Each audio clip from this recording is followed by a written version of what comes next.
Таджики вынуждены сбегать из-за опасности. Досмотрите это видео до конца, и вы узнаете, чего стоит остерегаться.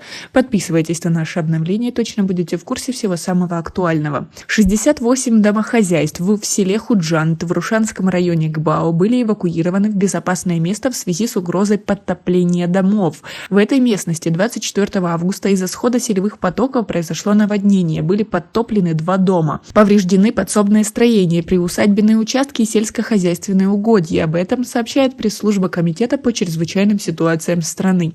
По словам источника, паводок также перекрыл канал местной ГЭС на протяжении 100 метров. В связи с этим, во избежание гибели людей, 68 домохозяйств, это 143 человека, были эвакуированы в школу номер 10 и дома родственников. На место происшествия была мобилизована техника, были проведены работы по устранению последствий стихии, говорится в сообщении КЧС. По данным источника, на сегодняшний день люди уже вернулись в свои дома. Отмечается, что на месте происшествия работает комиссия, которая устанавливает ущерб, нанесенный стихийным бедствием. Но это не последняя беда, которая произошла в Таджикистане. Несмотря на то, что КЧС много раз предупреждала, гибель людей все же продолжается. За 23 августа на территории республики были обнаружены и извлечены тела 2 граждан из рек. Один из них был ребенком.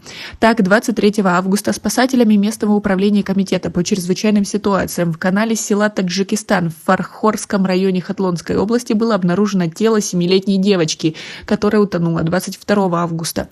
Основная причина детской гибели на водоемах – это отсутствие должного контроля со стороны взрослых. И в этом случае ребенок был один на водоеме, отметили в КЧС. В этот же день на территории Рашского района было обнаружено и извлечено из реки тело 23-летней жительницы села Хаджи Али. Она совершила суицид, выбросившись в реку Сарбок 6 августа. Ее тело было обнаружено в 5 километрах ниже от места происшествия на территории села Паджи-Бало, сообщили в КЧС.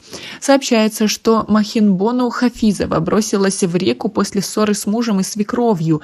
В настоящее время правоохранительные органы возбудили в отношении ее мужа Султани Абдувахида уголовное дело по факту доведения до самоубийства.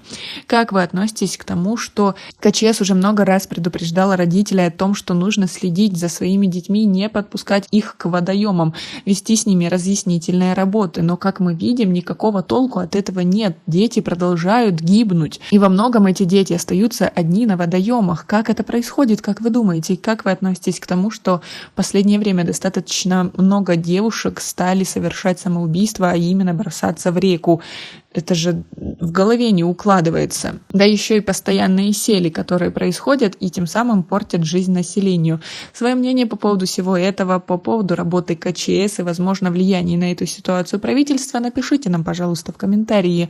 У нас пока на этом все. Оцените наше видео подпиской и лайком. До скорой встречи.